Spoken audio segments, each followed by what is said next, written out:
Pois bem, irmãos, este texto, Atos capítulo 1, de 1 a 11, que nós lemos, é um texto que é a última aparição de Jesus antes de subir ao céu. Depois ele apareceu a Paulo, alguns anos depois.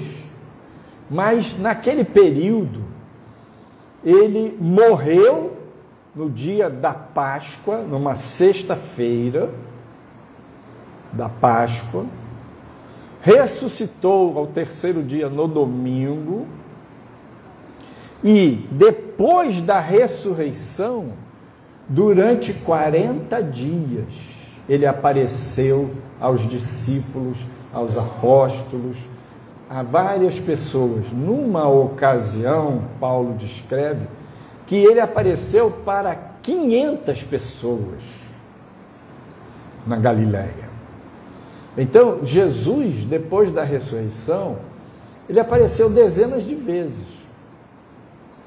E aqui, em Atos capítulo 1, foi o último momento que ele apareceu aos discípulos e deu as últimas instruções. E disse para eles: fiquem em Jerusalém. Há uma promessa do Pai. E vocês vão receber a virtude do Espírito Santo, que virá sobre vós. E vocês serão minhas testemunhas, tanto em Jerusalém, como na Judéia, Samaria e até aos confins da terra. E um deles perguntou: Senhor, o Senhor vai restaurar Israel agora?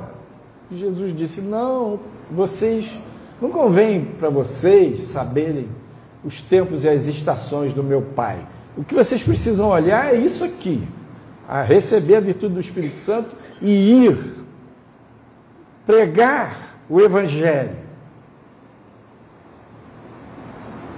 E ele, terminando de falar, ele subiu ao céu. Jesus havia ressuscitado. Jesus tinha um corpo glorificado. Ele aparecia e ele desaparecia, mas era um corpo físico. É estranho, é diferente, porque ele é o primogênito de uma nova raça. Este corpo eterno, glorificado dele, viaja mais rápido do que a velocidade da luz. Aqueles que ressuscitarem com este corpo glorificado vão ter essas mesmas características. O corpo eterno não envelhece, não morre. E Jesus apareceu para os discípulos e eles tiveram total certeza. Inclusive, a ênfase que os discípulos davam no primeiro momento nas pregações ele ressuscitou. A verdade de que ele morreu, uma morte vicária, expiatória, morreu em nosso lugar para pagar pelos nossos pecados, claro, eles também proclamavam isso, mas eles estavam altamente impactados pela verdade eterna que Jesus, Filho de Deus, ressuscitou. E neste texto que nós lemos, no verso 11, 10, aparecem dois anjos.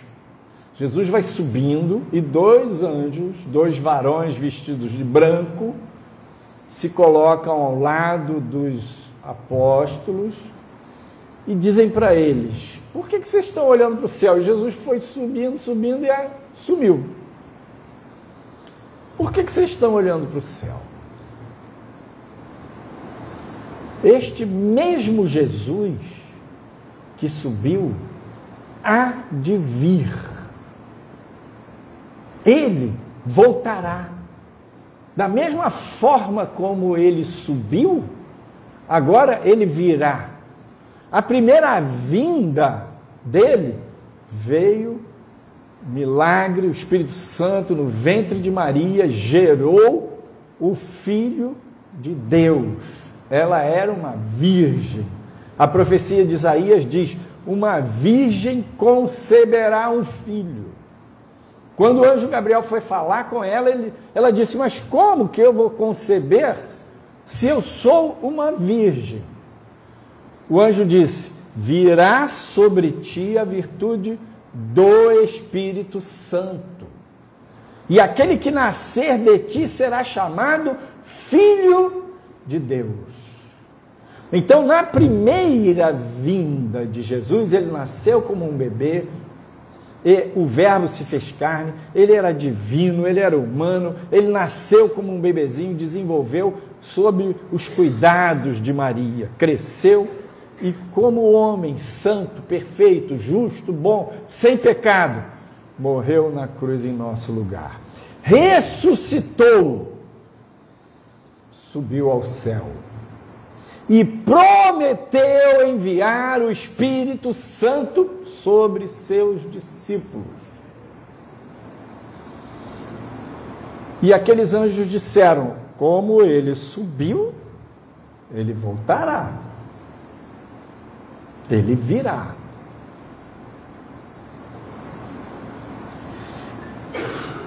O livro de Atos foi escrito pelo evangelista Lucas. E no Evangelho de Lucas, no capítulo 24, verso 49, Jesus fala para os discípulos: eis que sobre vós envio a promessa de meu Pai. Ficai, porém, na cidade de Jerusalém, até que do alto sejais revestidos de poder. Que promessa do Pai é essa?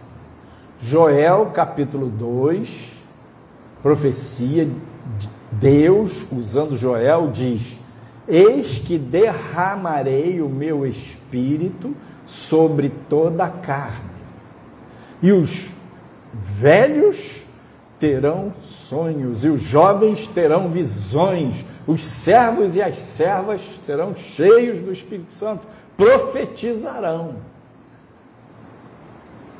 Esta é a promessa do Pai. Quando João Batista, o antecessor do Messias, o profeta ungido na unção de Elias, João Batista era o Elias que viria antecedendo o Messias. Quando João viu Jesus, falou: eis aqui o Cordeiro de Deus que tira o pecado do mundo. Eu não sou digno de desatar nem as sandálias dos pés dele, mas ele vos batizará com o Espírito Santo e com fogo. Gente, no Velho Testamento, o Espírito de Deus vinha sobre os profetas, vinha sobre os sacerdotes, vinha sobre os reis, para que eles exercessem aquelas lideranças sob inspiração, sob a unção do Senhor. Mas o Espírito de Deus não vinha sobre o povo. E a promessa em Joel é que o Espírito se derramaria sobre toda a carne. Os servos e as servas, em que Joel fala, eram até os escravos seriam batizados.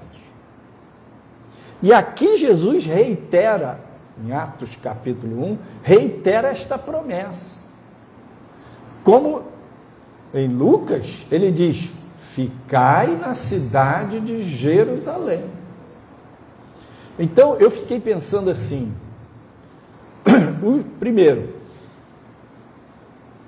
expectativas na vida dos discípulos.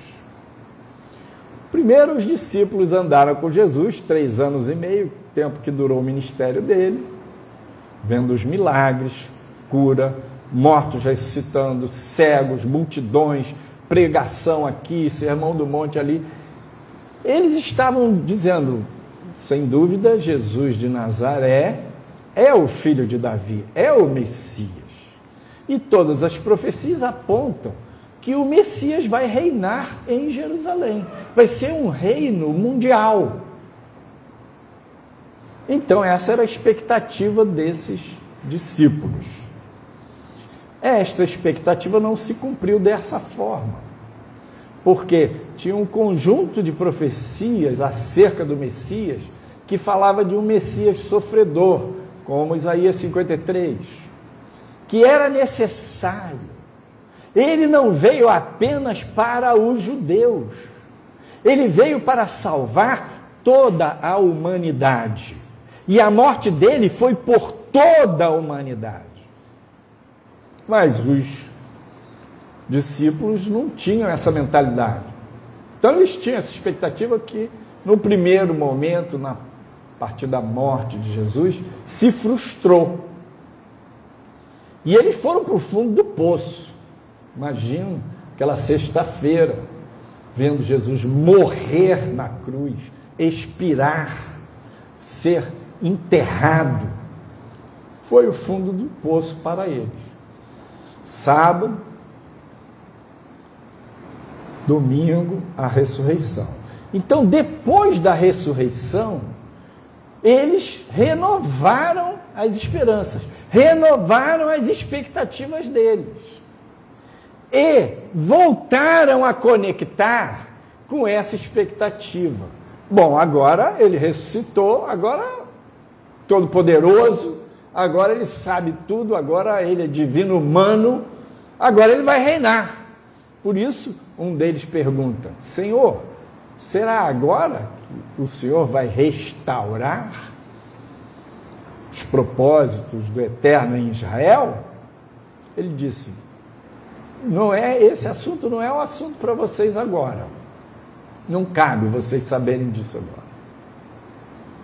Vocês vão receber o poder do Espírito Santo, o batismo com o Espírito Santo. Vocês vão receber esta unção.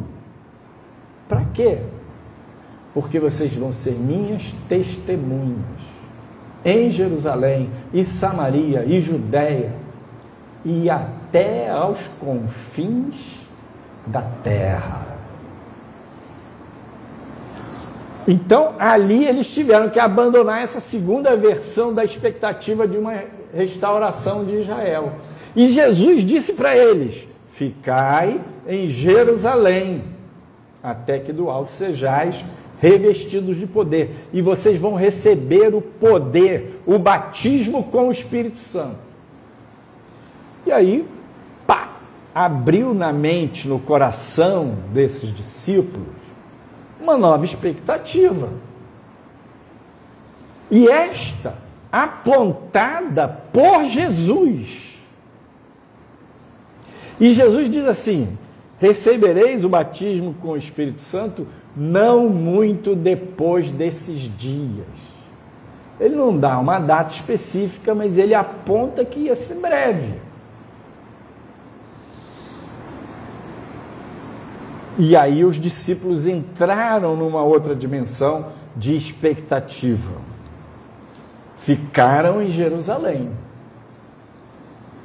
No capítulo 2 de Atos, ele começa falando que no dia do Pentecostes, o Espírito Santo desceu sobre eles. Eles estavam 120 reunidos num cenáculo e o Espírito Santo veio com línguas de fogo, som de vento veemente, todos foram cheios do Espírito, falaram outras línguas, profetizaram, transbordaram, falaram idiomas que eles não sabiam, e aquilo impactou a cidade, e o povo que estava, era a festa do Pentecostes. Então tinha judeus de quanto é canto, vários idiomas, nascidos em vários países diferentes, e aqueles homens começaram a profetizar, a falar em outros idiomas que eles não sabiam. Nos idiomas originais, de onde aqueles judeus estavam vindo, partos, medos, elamitas, cretenses, daqui e dali, de várias línguas diferentes. Foi um grande sinal. Pentecostes. O Pentecostes era uma festa que é chamado Pentecostes, porque acontece 50 dias. Penta é 5, né? 50 dias depois da Páscoa, chamada Festa das Semanas, contava 7 semanas depois do sábado da Páscoa. Então, o sábado da Páscoa, 7 sábados, 49, 7 vezes 7, 49.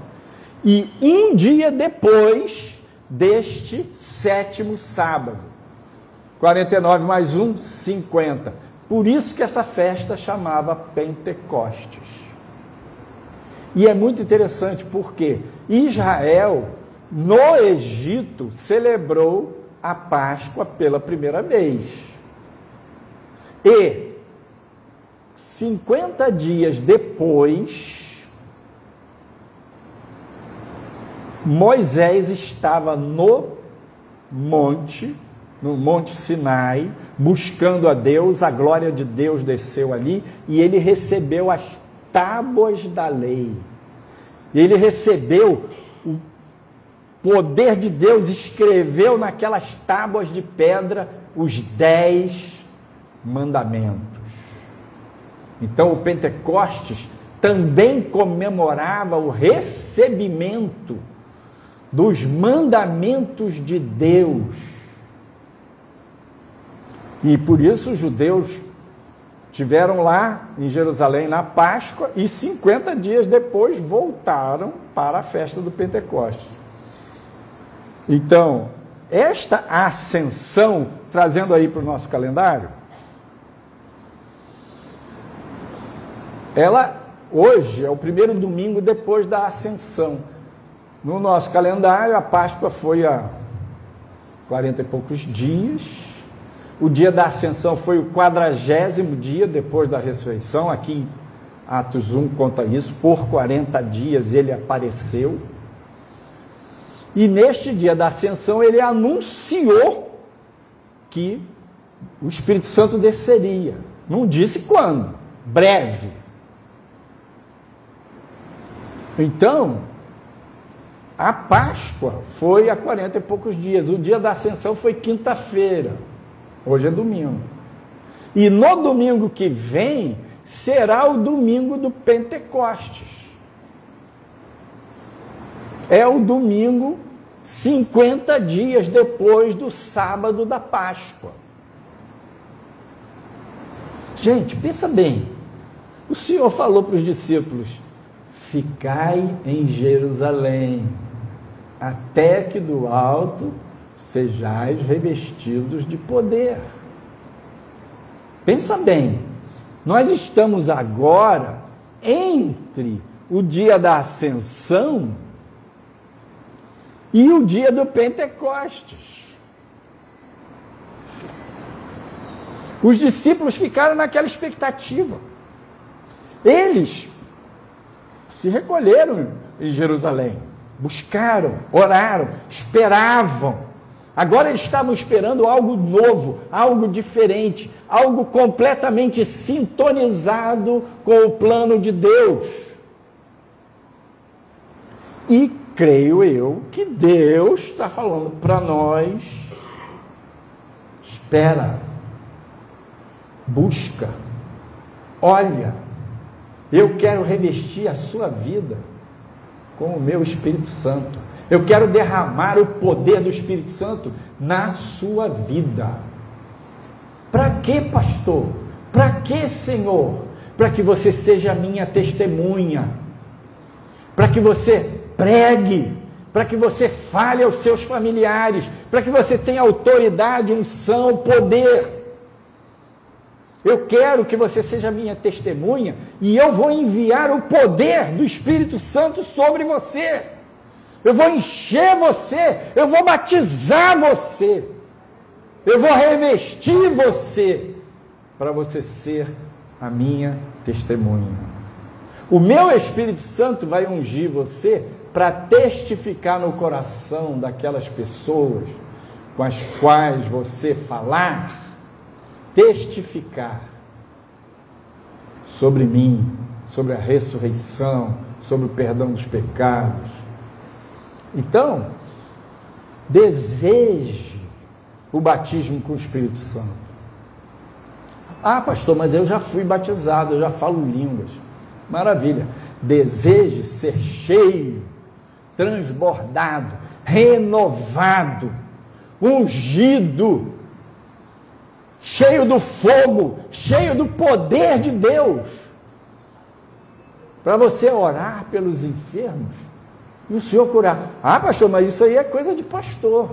Não, é para os discípulos, aqueles que seguem a Jesus, é para quem crer. Deseje ser cheio do Espírito Santo, se coloque nesta posição. Abra sua mente, seu coração para esta expectativa, e ela é uma expectativa que está em sintonia com a vontade do Pai. Esta é uma promessa para você. Você pode dizer, ah, mas eu sou uma pessoa meio assim, meio assado. Uma missionária inglesa foi para Hong Kong, nos anos 70, 80, pregar o Evangelho. E ela pregava aqui, pregava ali, e na cidade murada, a antiga Hong Kong tinha lá umas muralhas e ficaram umas ruínas. E era o centro da cidade muito deteriorado naquela época, drogados, prostitutas, aquela coisa de tráfico, coisa barra pesada. E ela sentiu de pregar lá naquela região. O nome do livro é Caça ao Dragão. E ela começou a pregar e nada, trabalheira, e ninguém se convertia.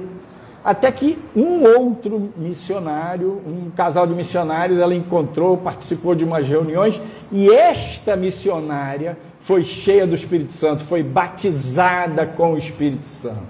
Era uma mulher preparada, conhecia a palavra de Deus, estava num país estrangeiro, devotando a vida pela causa do Senhor, testemunhando do nome de Jesus, da palavra de Deus, mas não tinha poder, não tinha o revestimento, e recebeu o batismo com o Espírito Santo. Foi cheia, transbordou. Oh, glória, maravilha, aleluia. Você pode dizer aleluia? Aleluia, glória a Deus. Essa mulher começou a pregar, continuou pregando na cidade murada lá, no meio dos drogados, e os drogados de Hong Kong, a maioria era viciado em ópio, heroína, vício pesado. E um dia ela estava pregando para um cara e falou, Senhor, manda o teu Espírito Santo sobre ele. E o Senhor batizou aquele viciado, nem convertido direito estava ouvindo a palavra, e ele foi batizado com o Espírito Santo, e conseguiu largar a droga, mudou de vida. Aí você fica pensando, quando o Joel fala sobre os servos e sobre as servas, derramarei o meu espírito, é sobre os escravos e as escravas. Você fica olhando para você e fala, mas eu ser cheio do Espírito? É você sim, você é servo de Deus, não é escravo, mas você é uma serva ungida de Deus, chamada de filha de Deus. Você é um servo ungido de Deus e Ele quer usar a sua vida sim. Ele quer batizar você com o Espírito Santo, sim. E isso vai trazer o que para você? Fogo, poder, ardor, fervor espiritual, renovação, bom ânimo, oh glória. Vai trazer os milagres de Deus. Vai trazer o primeiro amor, renovação. Então o movimento pentecostal no mundo é também chamado de renovação espiritual. A igreja, com o passar dos anos, depois da era apostólica,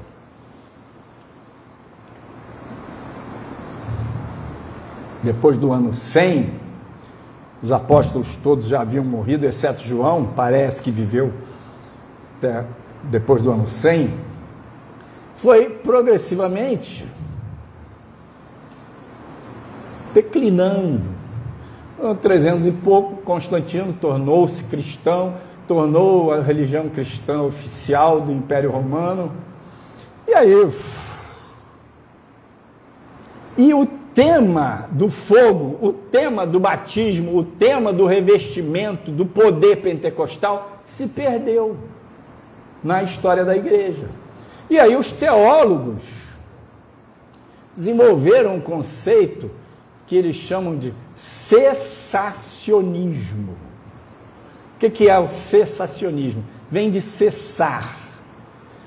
É a ideia, é a doutrina cristã de que o poder, o fogo, os milagres, o batismo no Espírito Santo era por dia dos apóstolos, para que a igreja fosse instalada, para que a palavra fosse escrita, o Novo Testamento, e a Bíblia fosse definitivamente lacrada, sagrada, consagrada, fechada. E aí, uma vez que tinha a palavra, não precisava mais dos carismas, que são os dons. Essa é a doutrina do cessacionismo. Queridos, na virada, vários avivamentos que tiveram na história da igreja, na Idade Média, depois na Idade Moderna, século XVII, século XV, XVI, século XVIII. Mas um grande avivamento que impactou a igreja foi a virada do século XIX para o século XX, na Rua Azusa, em Los Angeles, Califórnia. Desceu o poder do Espírito Santo, era fogo. Teve uma vez, na reunião pentecostal da Rua Azusa, que o fogo de Deus desceu de uma tal maneira que as pessoas na rua viram de olhos abertos o fogo sobre aquele lugar. Olha só. E essas pessoas ficaram apavoradas, chamaram o corpo de bombeiros. Oh, maravilha! Século XX! Chamaram o corpo de bombeiros. Quando chegou o corpo de bombeiros lá, não era fogo físico, era fogo espiritual. Que as pessoas estavam vendo, tamanha era a manifestação do poder de Deus ali naquele lugar. No outro dia saiu do jornal de Los Angeles. Meus queridos, isso é histórico. O fogo na casa era fogo de ordem espiritual, no jornal. Então, pensa bem, este fogo é para você. Isso é herança sua, é herança nossa.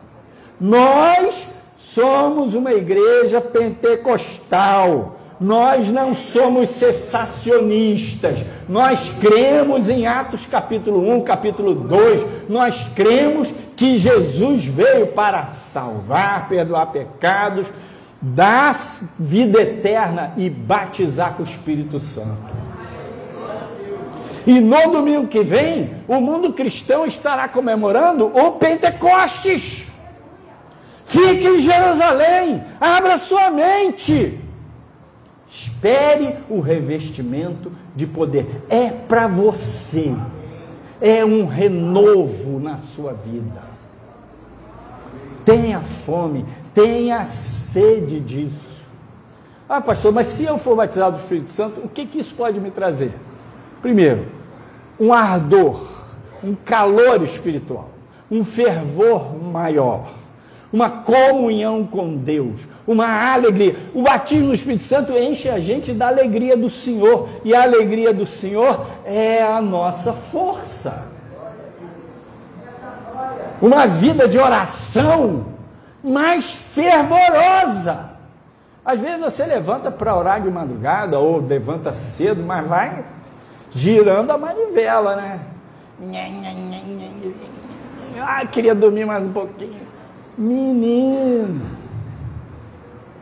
com o fogo do Senhor, você vai dizer: Jesus, eu estou apaixonado por Ti, eu quero Te encontrar de madrugada, meu Senhor, meu amado, meu Deus, eu estou esperando o Senhor voltar e eu quero ser cheio do Espírito Santo, eu quero os Teus milagres, eu quero ser testemunha para os meus vizinhos, eu quero tocar a Tua palavra, levar o Evangelho para a minha família. Ô glória!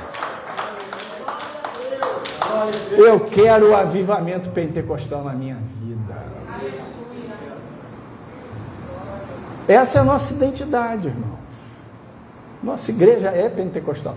Tem ramos e ramos, grupos neopentecostais. Glória a Deus. Quando Jesus foi multiplicar o pão,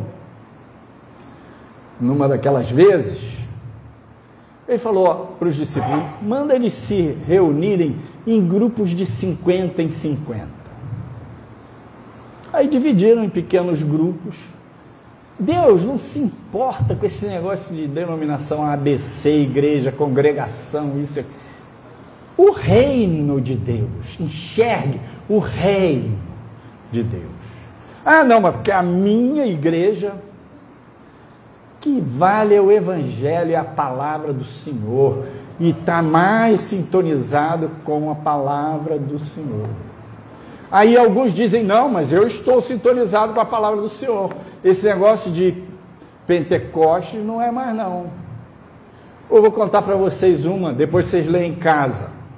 Capítulos 18 e 19 do livro de Atos. Paulo, na sua viagem missionária, passou por vários locais, foi pregando, e chegou a Éfeso, e falando lá com aquele povo de Éfeso, capítulo 18. Aí o povo em Éfeso pediu para Paulo: fica aqui mais com a gente. Ele falou: não, me convém subir a Jerusalém. Ele estava querendo ir a Jerusalém lá, e seguiu viagem. Ali no capítulo 18 de Atos dos Apóstolos, conta que Áquila e Priscila, que eram dois ajudantes de Paulo, que Paulo conheceu em Corinto, judeus convertidos e também faziam tendas, eles encontraram lá em Efésios um tal de Apolo, que era um judeu convertido, um cara muito conhecedor das Escrituras, do lado judaico. E Apolo ficou lá em Éfeso um tempo. E Apolo, Áquila e Priscila chamaram Apolo para ter uma conversa, dar algumas dicas assim para Apolo, porque ele não tinha muita experiência com o olhar cristão, com o Novo Testamento, com a nova aliança. Ele não tinha. Ele era ardoroso, fervoroso judeu, pregava nas sinagogas que Jesus era o Messias. Aí, em capítulo 19 de Atos, verso 1, diz que Apolo foi para Corinto. Ele estava em Efésios, foi para Corinto. E Paulo, dando volta lá nas viagens dele, chegou novamente a Éfeso, né? Chegou novamente a Éfeso. E lá ele encontrou 12 varões. Não era uma igreja grande, 12 homens. E perguntou para eles: vocês já receberam o Espírito Santo? Aí eles disseram assim: nós nunca ouvimos falar que existe Espírito Santo. O que é isso? Apolo esteve lá um tempão. Mas aí Paulo perguntou para eles: mas em que vocês são batizados? Aí eles disseram: nós somos batizados no batismo de João. Aí Paulo falou: não é isso. Isso não está certo. Não é assim. O batismo de João, veio como profeta, predecessor do Messias, e ele fez o batismo do arrependimento. Mas nós somos cristãos. Paulo não disse isso, eu estou falando, mas imagino que ele falou. Somos cristãos, somos seguidores de Jesus Cristo, Senhor. Sabe o que Paulo fez? Batizou aqueles homens novamente nas águas em nome de Jesus Cristo, Senhor. Não é batismo de João, não. Então, a doutrina errada atrapalha a fé. Olha que coisa interessante. Claro que Paulo deu um ensinamento sobre o Espírito Santo. Esses homens foram batizados nas águas em nome de Jesus, e ao sair das águas, Paulo impôs as mãos sobre eles, e eles foram batizados no Espírito Santo, foram batizados com o Espírito Santo. Pergunto para você, eles eram cristãos? Eram. Mas estava com toda a clareza da doutrina, da teologia? Não. Então, a fé precisa da palavra de Deus? Precisa. Mas depende da interpretação. O cessacionismo interpreta que eles estão fundamentados na palavra, mas os milagres, os dons, os carismas, acabou. Não acabou. Na Bíblia não está autorizado a crer nisso. Então, se a sua fé está assim, não, mas eu aceitei Jesus, eu nasci de novo, amém, porque quando aceita Jesus, nasce de novo, eu fui batizado nas águas, não em nome de João, mas em nome de Jesus, amém, eu sou salvo, amém, você é salvo, o Espírito Santo habita em mim, amém, o Espírito Santo também habitava nos apóstolos, quando Jesus disse para eles, ficai em Jerusalém até que do alto sejais revestidos de poder. Espera aí, pastor, como assim? No domingo da ressurreição, Jesus chegou no meio deles, estavam 10 reunidos, Judas tinha morrido, Tomé não estava, Jesus soprou sobre eles e disse, recebei o Espírito Santo. Eles receberam o Espírito Santo naquela hora, sim ou não? Sim. Mas naquela hora o Espírito Santo veio morar neles. Olha as últimas instruções de Jesus. Ficai na cidade de Jerusalém, até que do alto sejais revestidos de poder. Vocês serão batizados com o Espírito Santo. Ora, tem 2 Espíritos Santos? Não, tem 2 manifestações diferentes. Quando a pessoa aceita Jesus e se arrepende dos seus pecados, o Espírito Santo vem morar nela, lhe dá o novo nascimento, lhe traz a salvação, um novo coração. Isso é bênção maravilhosa. Mas não é o batismo. Os próprios discípulos experimentaram outra vivência, outra experiência, sob a instrução e orientação de Jesus. E foram cheios do poder, batizados com o Espírito Santo. Esses homens de Éfeso aceitaram Jesus, criam em Jesus. Tinham sido batizados no batismo de João. Foram batizados nas águas novamente, em nome de Jesus. E receberam o batismo do Espírito Santo. Portanto, digo para você, essa promessa é para você. Remove a doutrina mais ou menos da sua cabeça. Remove essas ideias de acomodação espiritual cessacionista. Remove isso. Abre sua mente e seu coração para a realidade. Nós somos uma igreja pentecostal. Nós cremos no batismo com o Espírito Santo. Nós cremos no falar em línguas, que os dons são para hoje, e é para mim, é para você. E você esteja em Jerusalém, como os discípulos. Senhor, eu estou aqui, agora nessa expectativa, recebi essa unção, recebi essa visão, recebi esse entendimento espiritual, e agora eu quero essa bênção na minha vida. Eu vou buscar, eu vou clamar, eu vou jejuar, eu vou me colocar de noite, de manhã, de madrugada, de manhã, de tarde, de noite, dizendo, Senhor, manda esse fogo, manda essa bênção, manda essa unção sobre mim. E o Senhor vai mandar, porque é uma promessa do Pai, é para você. E Jesus cumpriu essa promessa, e é Jesus quem batiza com o Espírito Santo. E você vai ser cheio do poder. E você jogou fora a doutrina do cessacionismo e abriu a sua mente para o entendimento da igreja renovada. Essa é a nossa igreja. Amém.